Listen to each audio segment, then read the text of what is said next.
billahi minasyaitonir rajim. Bismillahirrahmanirrahim. Astaghfirullah rabbi wa atubu ilaih. Walhamdulillahirabbil alamin. Wassalatu wassalamu ala asyrafil anbiya'i wal mursalin.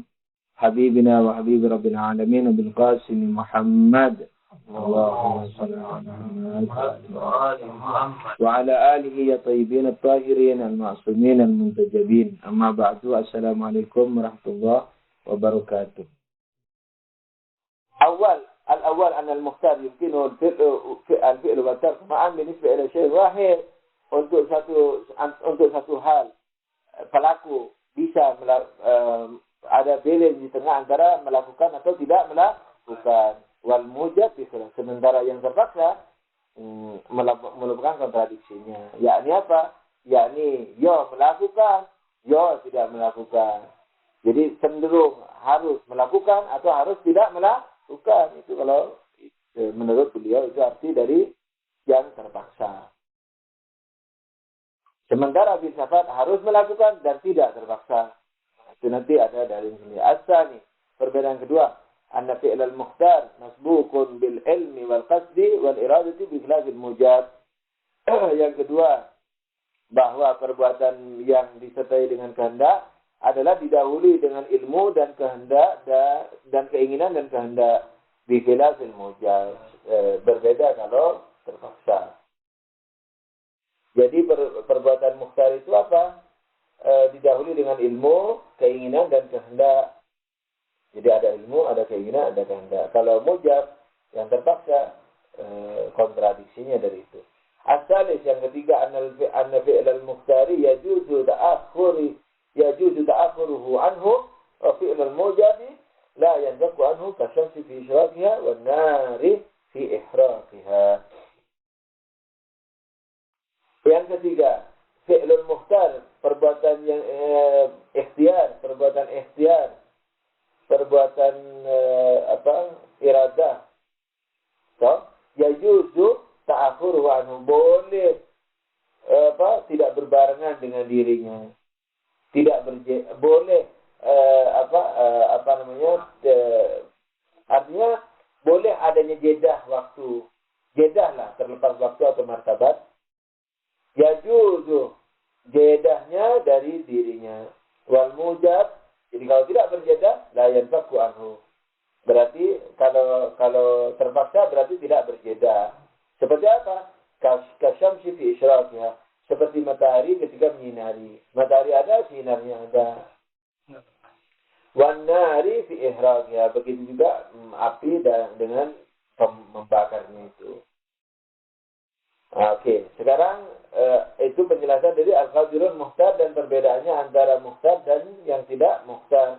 Sekarang alam. Apa yang disebut alam?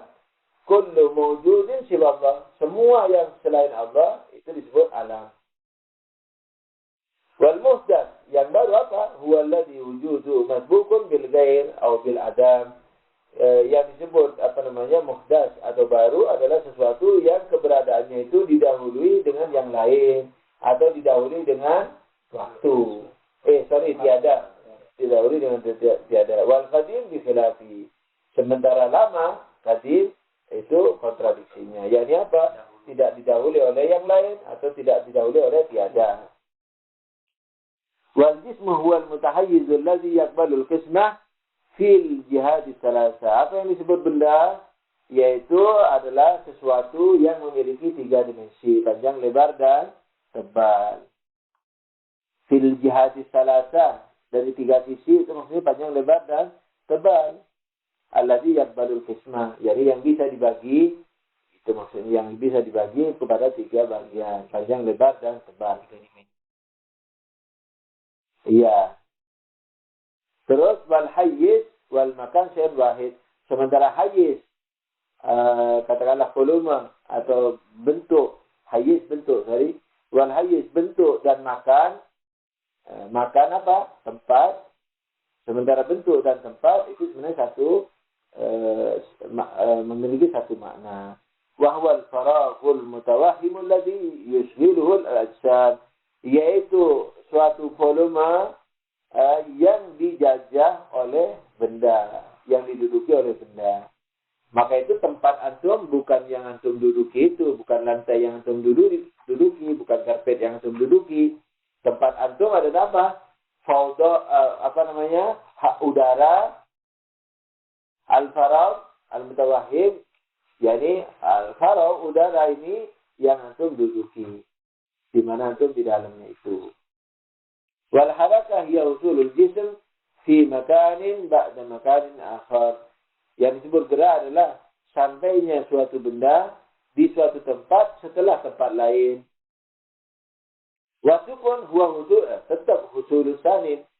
Dan sukun diam, yakni sampainya sesuatu di suatu tempat fi makanin husulun sanin fi makanin wahid. Yakni keberadaan kedua di tempat yang sama. Gerak itu apa? Adanya sesuatu benda di suatu tempat setelah tempat lain. Diam adalah adanya benda di posisi kedua di tempat yang sama, di tempat yang pertama. Kayak tadi contohnya, pulpen di titik A pada hari Senin dan Selasa. Berarti pulpen di titik A pada hari Senin didahului oleh pulpen di titik A pada hari Selasa didahului pulpen di titik A pada hari Senin. Nah, karena dia tidak berpindah, itulah sukun. Itulah berarti apa? Husulun sanin. Husulun sanin yakni apa? Keberadaan hari Selasa. Keberadaan keduanya kapan? Hari Senin. Makannya wahid di mana? Titik A. Tempatnya adalah satu di titik A. Fi makanin wahid. Itu.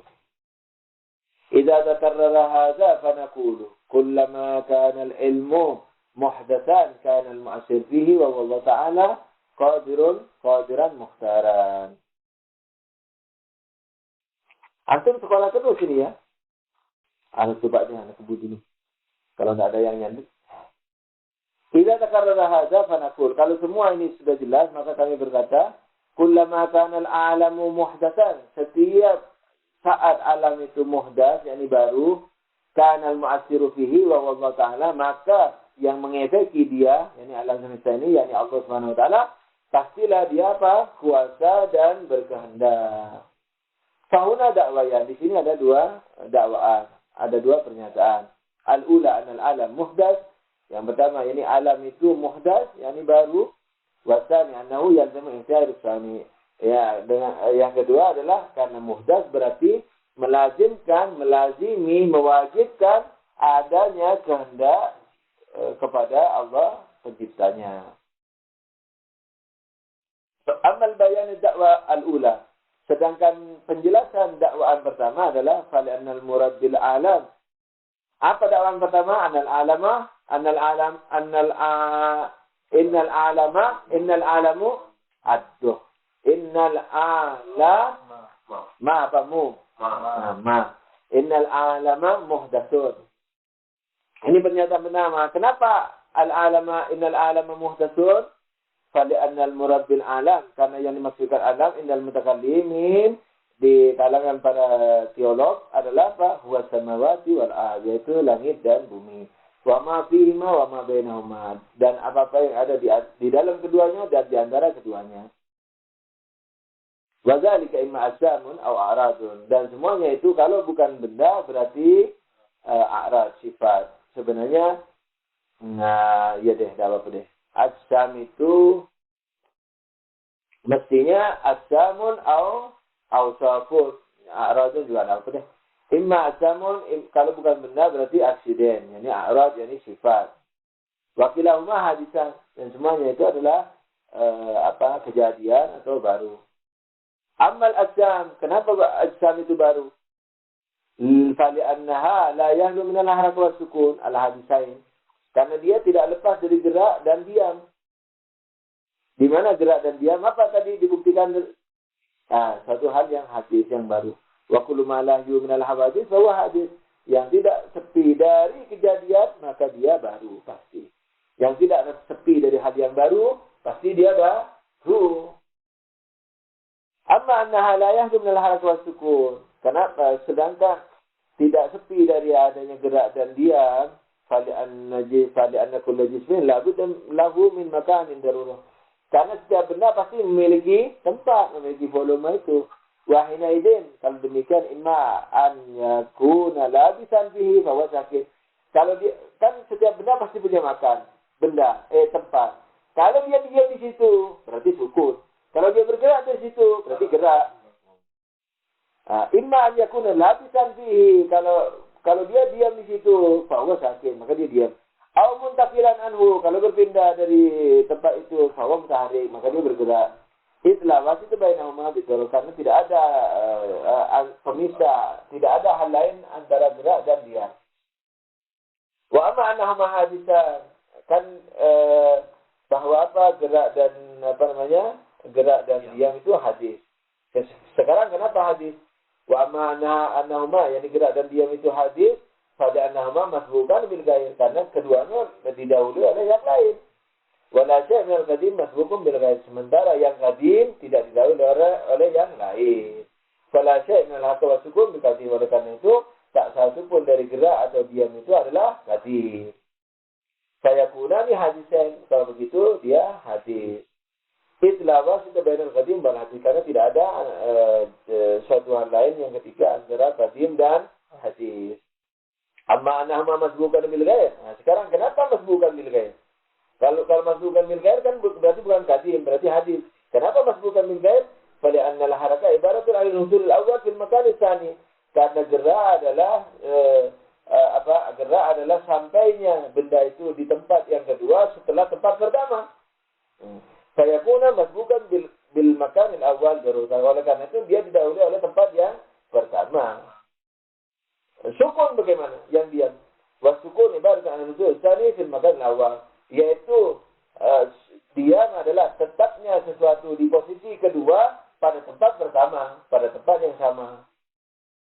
Fayakun masbuqan bil husul al-awwal bidarurah. Karena itu keadaan kedua itu berarti didahului oleh keadaan yang pertama sekalipun dalam tempat yang sama.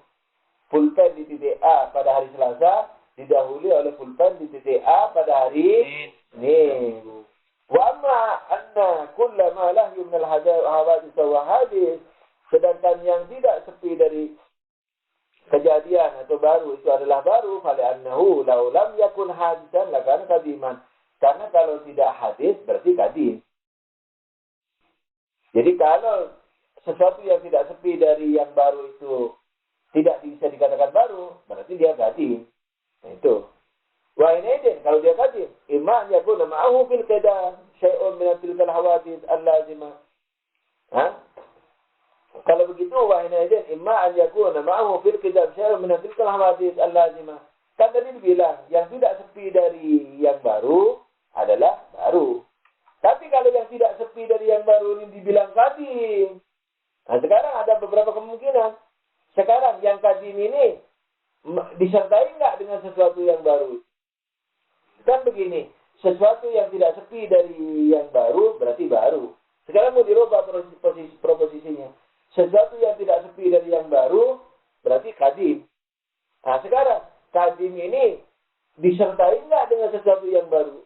Nah, terserah disertai atau tidak. Bisa disertai, bisa juga enggak. Orang dikatakan sesuatu yang baru itu qadim, sesuatu yang tidak sepi dari yang baru itu qadim.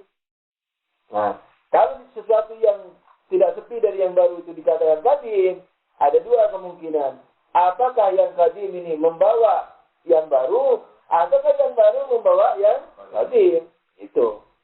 Wa hina idin imma yakuna ma'ahu fil qidam. Jadi yang baru syai'un min ma'ahu ma'al qidam disertai menyertai qidam adalah hal-hal yang baru min tilkal hawadits lazimah. Kenapa lazimah? Karena dari awal dibilang tidak sepi dari hawadits. Nah, sekarang yang lazimnya sudah dikatakan tidak sepi dari hawadits. Kalau dikatakan qadim, apakah yang hawaditsnya itu menyertai qadim? Aula atau tidak? Aula yakun. Fa'indan al-awal, kalau yang pertama, yakni qadim disertai oleh yang hadis, lazim ijma'ul qidam wal hudud ma'an fi syai'in wahid, berarti maka bertemulah sesuatu antara qadim dan baru dalam satu hal, satu wujud. Bahwa muhal. Kamu karena hadis dan kadim ini adalah kontradiksi. Jadi kalau dia adalah hadis dan kadim, itu mengumpulkan dua kontradiksi berarti muhal, mustahil. Wa idzanat tsani, jadi seandainya yang kedua, yakni tidak membawa hal-hal yang baru. Yani kalau ingkana tsani, kalau mau ditulis kejelasannya qadimun biduni ayyi hudusin gitu. Wa ikana tsani, yakni seandainya kadim itu tanpa sesuatu yang baru. Yalzamu budranu ma aliman bid-darurah. Maka tadi Anda kan mengatakan begini, kalau bukan yang baru dibawa yang kadim atau yang kadim dibawa yang baru. Ini enggak. Di sini bukan begitu. Kalau bukan yang kadim, yang baru dibawa ke yang kadim. Jadi yang kadim ini membawa yang baru atau tidak membawa. Gitu. Kalau membawa, berarti kontradiksi. Kalau tidak membawa, berarti mengingkari yang pasti. Apa yang pasti? Bahwa sesuatu itu adalah tidak sepi dari yang baru. Kan begitu. Kan dari awal dibilang begitu. Sesuatu yang tidak sepi dari yang baru, berarti baru. Nah ini mau ditolak. Enggak, kadim. Sesuatu yang tidak sepi dari yang baru, kadim. Oke, sekarang. Kalau sesuatu yang tidak sepi dari yang baru itu adalah kadim, ada dua kemungkinan. Yang kadim ini membawa sesuatu yang baru atau tidak membawa. Kalau membawa, kontradiksi. Kalau tidak membawa, mengingkari pengetahuan yang pertama, yang mengatakan sesuatu yang tidak sepi dari yang baru. Oke. Wa in kana tsani, maka tsani itu apa? Kadimun biduni ayyi hudusin. Yalzamu butranu ma aliman bid-darurah. Maka melazimkan apa? Membatalkan secara apa yang kita ketahui secara emergensi atau pasti. Wa huwa imtina'u infika fil hawadits anhum wa huwa muhal. Yaitu apa? Imtina'u infika fil hawadits anhu. Yaitu lepasnya hal-hal yang baru daripada dirinya. Nah, itu muhal. Kenapa? Karena dari awal kita bilang tidak sepi dari hawadits. Sekarang sepi dari hawadits. Wa amal a'rab, ini yang jisim. Kalau a'rab gimana? Fa'li'annaha muhtajatu fi wujudiha ila al-ajsad. Kalau sifat-sifat bagaimana? Karena keberadaan sifat-sifat itu perlu berbenda. Wal muhtaj ila al-muhdas wal muhtaj ila al-muhdas aula bil hudud. Nah. Benda tidak perlu kepada sifat. Benda tidak bisa dikatakan kadim dengan dalil yang tadi. Benda di suatu tempat, tidak sepi dari sukun, tidak sepi dari gerak. Dua-duanya hadis segala macam. Nah sekarang, sifat perlu kepada benda. Loh, bendanya aja sudah hadis, apalagi yang perlu kepada benda, sudah pasti dia lebih hadis. Lebih baru. Wa amma bayanu da'wah tsaniyah. Sedangkan penjelasan yang kedua, wa huwa anal muhdas lamma itasafa mahiyatahu.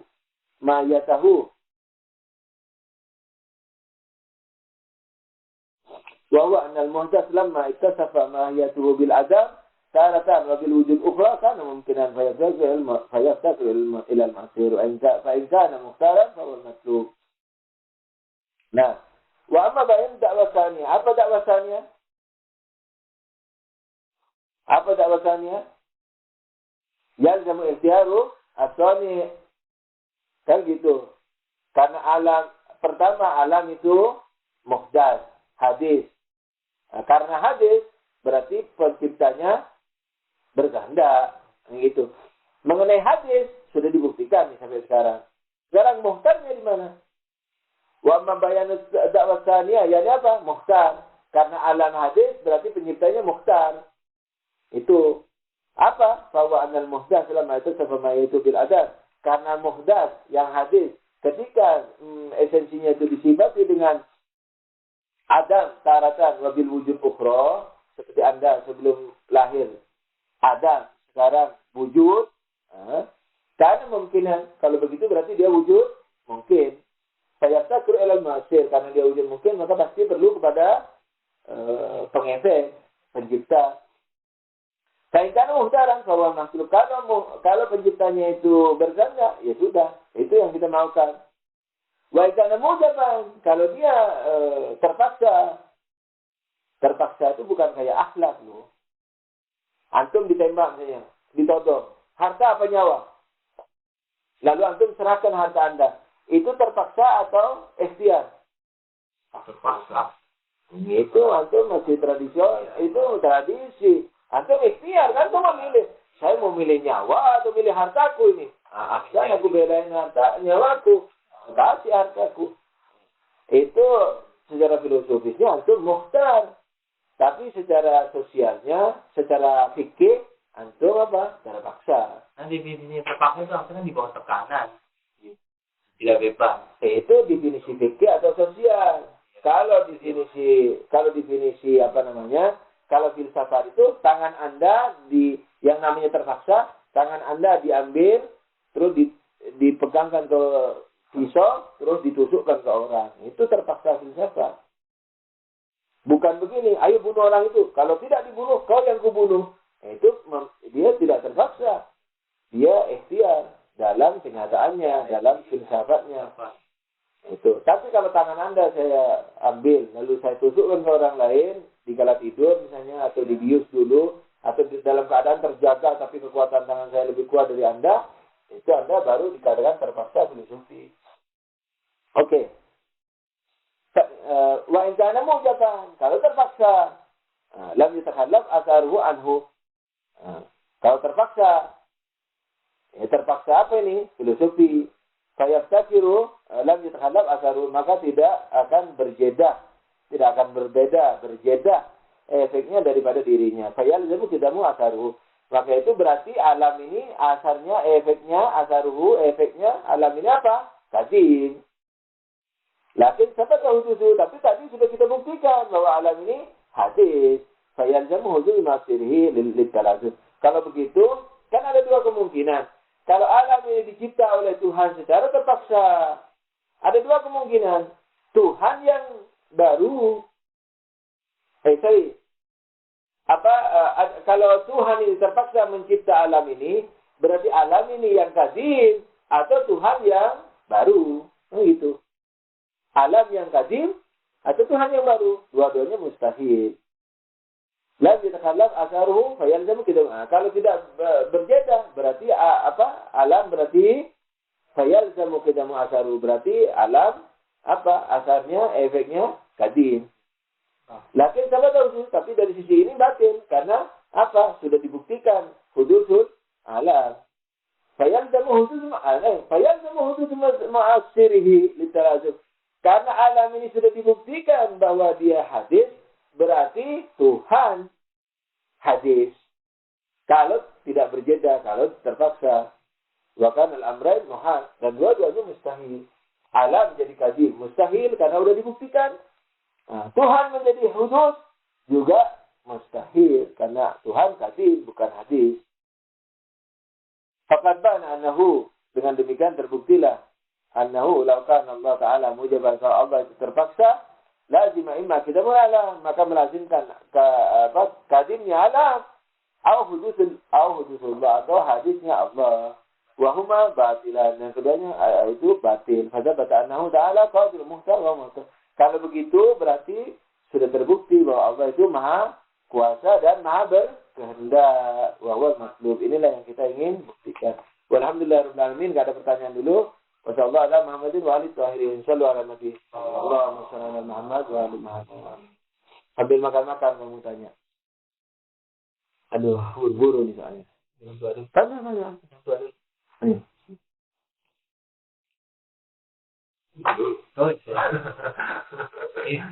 Oh iya, dia tua kedua. Tua juga di Roslah. Ya, terima kasih tua ini. Pertanyaan. Yang untuk membuktikan itu kelaziman waktu dan tempat pada materi. Itu untuk membuktikan itu bahwa ketika misalnya dikatakan benda, jisim tadi, itu pasti ada waktu atau kalau cara ilmu kalam ini gampang aja. Setiap benda punya tempat enggak? Punya. Kalau tempat punya. Dari tempat itu ada dua kemungkinan, diam atau bergerak. Diam hadis juga. Kalau bergerak berarti dia ada proses tempat. Perpindahan tempat itu sudah pasti. Nah, dalam perpindahan tempat, volume geraknya itu disebut apa? Waktu. Kan volume gerak itu waktu. Misalnya kereta api bergerak dari Teheran ke Qom. Volume gerakan antara Teheran Qom itu disebut waktu. Itu. Jadi untuk membuktikan bahwa benda itu apa tadi bilang tempat dan waktu, kalau tempatnya udah jelas. Tempat itu kan panjang lebar tebal. Jadi bukan tempat itu lantai yang kita duduki ini. Tempat ya ini udara yang kita kuasai ini, yang kita tempati tempat saya ini. Gitu. Maka tempat saya tidak bisa diambil tempat oleh Anda sama sekali. Karena kemana saya pergi, tempat saya bersama saya itu pergi. Makanya di filsafat tidak mungkin ada ruang kosong. Karena ruang itu volume. Panjang lebar tebal. Bagaimana ada panjang lebar tebal, tapi tidak ada yang mempunyai panjang lebar tebal? Kosong nggak ada. Ini tidak dibahas. Apa tempat? Ruang apa? Panjang lebar tebal. Volume. Mungkinkah ada volume kosong? Ini kan lucu. Volume itu sendiri sepanjang lebar tebal. Gelas yang kosong itu kosong dari teh, tapi tidak kosong dari atom-atom yang menempati di situ.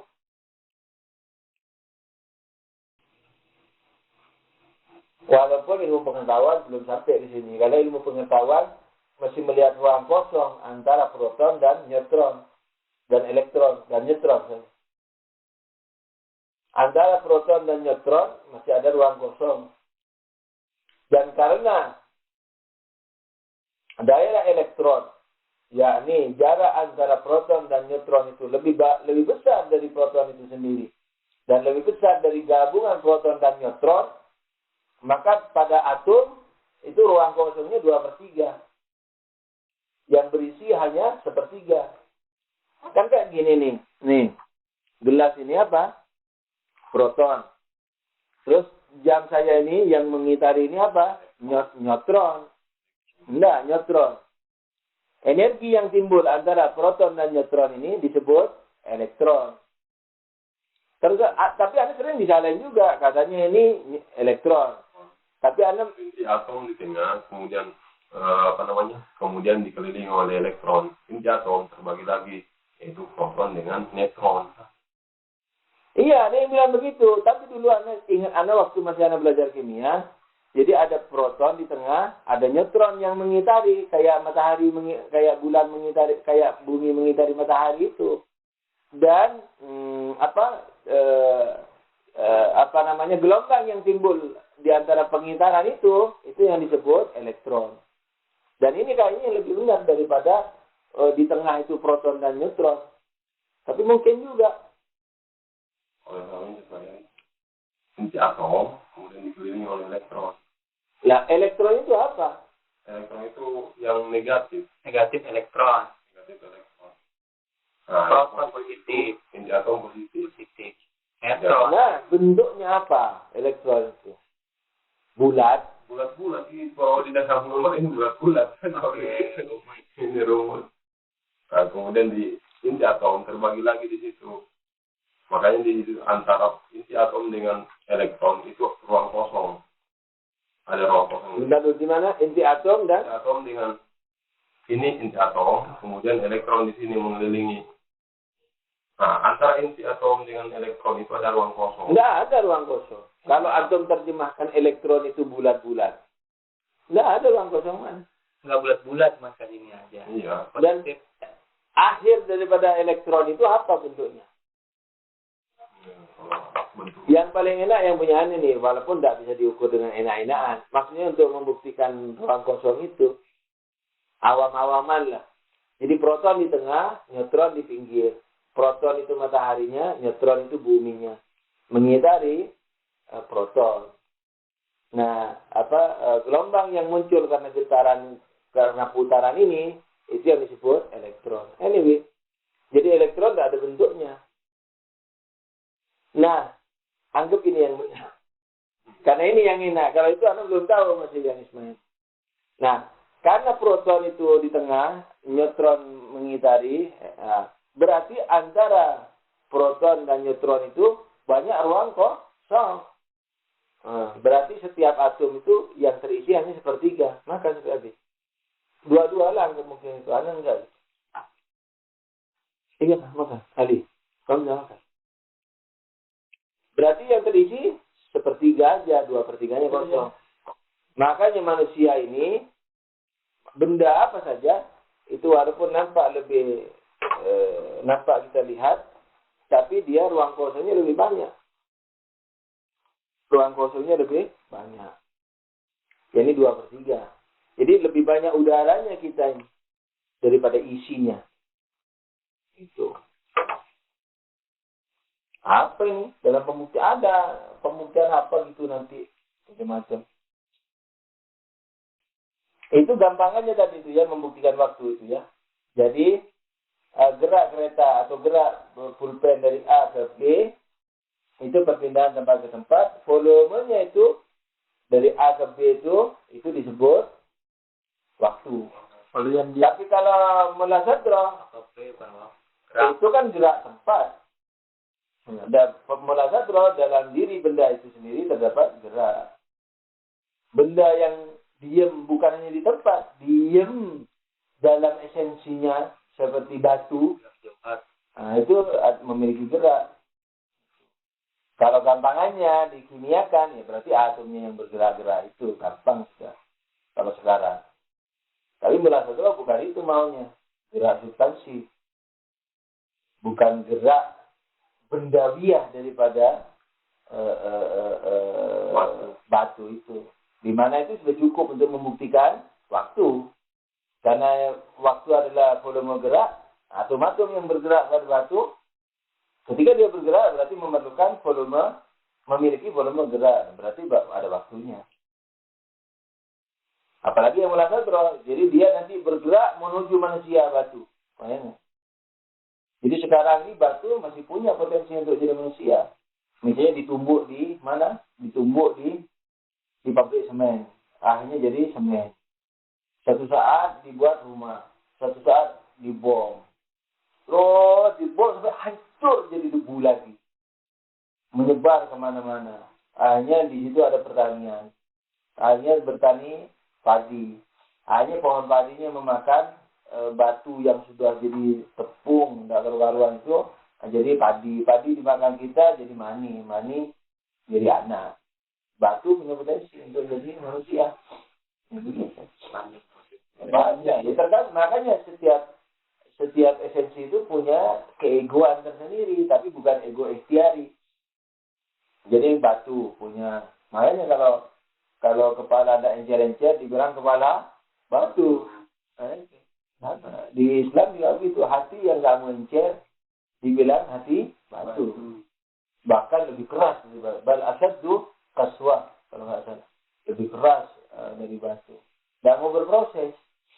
Antara gerak dan waktu itu yang menjadi kelaziman itu yang mana? Misalnya apakah gerak yang kemudian menjadi kelaziman waktu atau gerak dong? Karena waktu itu volume gerak. Jadi kalau nggak ada gerak, nggak ada waktu. Berarti gerak yang iya dong. Seperti non materi tidak ada gerak, berarti tidak ada waktu. Gerak bukan perubahan loh. Perubahan berkala. Perubahan dalam waktu. Perubahan tidak. Gerak itu kalau dalam filsafat bukan perubahan kun fayakun. Kun fayakun tidak pakai proses. Seperti pertemuan. Nah, ketika tangan saya bertemu dengan gelas, pertemuannya itu di luar waktu. Gerakan tanganku dalam waktu. Bertemunya di luar waktu. Berpisahnya juga di luar waktu. Bertemunya karena gerakan tangan. Gerakan tangan waktu. Tapi pas ketemu, itu di luar waktu. Seperti garis. Garis ini garis nih. Mana titik akhir daripada garis ini mana? Ujung. Berarti dia garis kalau di ujung. Garis kecil. Kan garis ini kalau dipotong masih garis nggak? Dipotong lagi, garis nggak? Dipotong lagi. Sampai tak terhingga, sampai jadi ujung. Garis nggak? Garis. Titik. Ada kecil titik. titik itu garis kecil. Yang di mata kelihatan titik. Iya. Jadi definisi garis sama titik sama. Enggak. Oleh karena itu titik itu sebenarnya di luar garis. Bukan di dalam garis. Kapan? Waktu sampai terakhir titik. Akhir. Awal dari akhir titik itu baru. Awal dari akhir garis itu baru titik. Berarti titik nggak ada wujudnya di filsafat. Tapi bisa diisyarahkan. Di sini nih wujudnya. Nggak ada tapi sebenarnya titik. Waktu juga begitu. Ketika saya gerakan tangan saya ini kan dalam waktu ini. Gerak, terus bertemu dengan gelas. Berarti gerakan saya berakhir di pertemuan dengan gelas. Mana akhir pertemuan? Nah, kalau dia titik dalam proses waktunya, berarti dia masih waktu. Karena waktu itu dibagi-bagi sampai sekecilnya itu tetap waktu. Kun fayakun itu bertemu di situ. Kun fayakun itu kalau di keberadaan materi ini yang terpisah atau perpisahan atau pertemuan. Permulaan juga begitu, titik mula. Titik mula dari garis mana? Ini. Mana? Ujung mula atau sebelum mula? Sebelum mula. Sebab kalau titik di permulaan berarti dia sudah garis. Waktu juga begitu. Awalnya jam 1 di mana? Di luar jam 1. Kalau di dalam jam 1, detik awalnya itu masih awal. Masih jam, masih waktu. Berarti titik mula itu bukan di awal jam 1, di luar jam 1. Titik akhir jam 1, dari jam 2. Di mana? Di luar titik jam 1. Sebab kalau di bagian akhir jam 1, dia masih bagian jam 1. Berarti masih waktu. Oleh karena itu, awal waktu itu adalah tidak ada. Akhir waktu itu tidak punya keberadaan. Tapi bisa diisyarahin. Kapan awal waktu jam 1? Sebelum jam 1 menjelang memulai proses jam 1. Begitu juga akhir jam 1. Itu yang disebut on. On kalau dalam bahasa umum, onun. Anun. On bahasa Parsinya. Anun dalam bahasa Arabnya. Itu kalau terjemahan bahasa itu disebut detik. Tapi kalau di filsafat, detik itu masih waktu. Detik itu masih bagian garis. Detik itu masih bagian jam 1. Maka itu anun kalau dalam bahasa filsafat itu sebelum jam 1, di luar jam 1. Begitu. Anda mau cerita apa ini tadi? Jadi kun fayakun, yang di luar waktu itu ada di materi ini. Kapan? Itu awal akhir titik, awal akhir waktu atau pertemuan perpisahan. Kenapa pertemuan itu disebut di luar waktu pertemuannya? Karena di akhir waktu. Waktunya apa? Waktu tangan saya bergerak. Ketika tangan saya bergerak, ini kan dari tempat ke tempat. Volumenya disebut waktu. Ketika bertemu dengan gelas kan diam gerakan tangan saya. Nah, berarti akhir gerak dari tangan saya dan akhir volume waktu dari tangan saya. Dalam waktu atau di luar waktu? Di luar. Berarti pertemuan di luar waktu. Perpisahan juga di luar waktu. Kenapa perpisahan di luar waktu? Karena dimulai perpisahan tangan saya dari gelas ini dimulai dari gerakan tangan saya. Karena zaman itu adalah volume gerak, berarti memulai bergerak itu sudah zaman. Berarti kapan titik pisahnya? Titik pisahnya sebelum itu. Sebelum dan menjelang bergerak. Sebelum dan menjelang adanya volume waktu. Berarti dia anun di permulaan. Kalau pertemuannya tadi anun di akhir waktu. Kalau di perpisahannya anun di awal waktu. Awal waktu ya ini bukan detik awal. Itu. Maka itu dalam filsafat titik itu bukan garis oleh karena itu di filsafat akhir garis bukan titik akhir, karena titik itu adalah garis kecil. Nah, oleh karena itu katanya filsafat, garis yang didefinisikan dengan kumpulan titik-titik itu adalah garis matematika, bukan garis filsafat. Sebab garis filsafat, manakala ada volume, yakni garis, karena itu volume, dibagi sekecil apapun, tetap garis, tetap volume. Tuh. Biar belum ada alat untuk membaginya. Misalnya lebih kecil dari 1/1000 atom, tetap garis kecil sekali. Tuh. Benda itu sepanjang dia sebagai model kan selalu bergerak, nggak bisa dikatakan diam kan? Tapi dalam contoh ini kenapa ada dibilang diam? Itu dia, karena dia ini ilmu kalam, yang satu belum tahu gerak jauhari. Maka diam itu di tempat, gerak di tempat, dari tempat ke tempat. Ukurannya itu bukan melihat substansi daripada batu itu. Dia hanya melihat bahwa batu dari titik A berpindah ke titik B, atau batu itu tetap di titik A. Dua-duanya itu merupakan kejadian atau baru. Kalau berpindah ke titik B, berarti didahului oleh titik A, berarti baru. Kalau tetap di titik A, tapi pada keadaan B, berarti dia juga didahului oleh keadaan A pada titik A. Yakni Selasa, Senin itu tadi. Kan batu itu dikatakan diam, misalnya kita lihat batu di titik A pada hari Senin. Besoknya hari Selasa kita, kok masih di sini? Oh, berarti diam ini batu, tidak bergerak maksudnya. Dari tempat ke tempat. Tapi sekarang, yakni kondisi sekarang, yakni hari Selasa. Oh, kalau begitu batu ini di titik yang tetap ini pada hari Selasa ini didahului oleh batu di titik ini pada hari Senin. Itu dibilang diam oleh. Iya. Padahal tetap. Kalau di filsafat yang namanya diam. Nah, diam itu dilihat, diam juga ada. Diam seperti itu juga ada. Diam dan gerak itu juga ada, tapi itu disebut gerakan tempat ke tempat. Gerakan tempat ke tempat lawannya apa? Diam di tempat. Biar di filsafat juga begitu. Tapi di filsafat gerakan itu bukan hanya tempat ke tempat, sehingga lawannya hanya di tempat, tetap di tempat. Tapi gerakan di filsafat itu ada gerakan aksidental, ada gerakan substansial. Ketika gerakan itu aksidental atau gerakan substansial, tidak harus tergantung kepada gerakan tempat ke tempat. Atau tidak harus bergantung kepada diamnya di satu tempat. Oleh karena itu, dalam gerakan substansial atau aksidental, biar dalam satu tempat, itu masih ada gerakan. Jelas, misalnya apel. Apel kecil di tempat itu menjadi besar. Atau apel besar berwarna hijau menjadi merah, bergerak aksidentalnya. Tadi bergerak aksidental kuantitasnya, sekarang bergerak aksidental kualitasnya dari biru ke merah. Tapi dalam satu tempat tetap jelas itu gerakan yang pasti. Tidak dibilang sukun sama sekali, tidak dibilang diam sama sekali.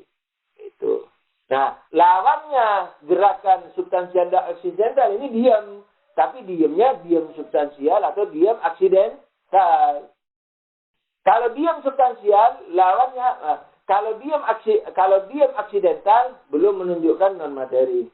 Tapi kalau diam substansial sudah menunjukkan non materi. Jadi lawannya gerakan substansial adalah non materi. Yang disebut diam. Diam lawan daripada gerakan substansial itu bukan diam dalam satu tempat, tapi diam tidak bergerak sama sekali. Yakni apa? Non materi. Berarti diam dalam filsafat itu non materi. Nah, sama-sama filsafat. Gerakan kalau tempat ke tempat di filsafat, lawannya diam di tempat. Gerakan substansial di filsafat, apa? Lawannya diam, non materi. Dan tempat ke tempat itu juga filsafat. Tapi lawannya apa? Diam di tempat. Nah, ilmu kalam hanya mengambil gerakan tempat ke tempat ini. Tidak ada pembahasan gerakan substansial sehingga lawannya non materi. Tapi bukan berarti gerak dari tempat ke tempat bukan filosofis. Filosofis yang keadaan kok. Nyata kok. Saya pindah dari mana-mana nyata. Nah, itu dibahas dalam filsafat. Jadi apa di kesimpulannya gerakan dalam filsafat ada berapa macam? Sudah diarahkan. teliti. Paham? Nah, ada 3 kalau mau teliti. Gerakan tepat gerakan aksidental, dan gerakan substansial. Nah, gerakan substansial itu nanti dibawa-bawa di Ma'ad, di hari kebangkitan. Jadi sekarang ini antum lagi berma'ad ria. Jadi Ma'ad tidak nunggu kiamat. Anjurnya alam ini sekarang. Oke, saya akhiri dulu. Saya mau siap-siap.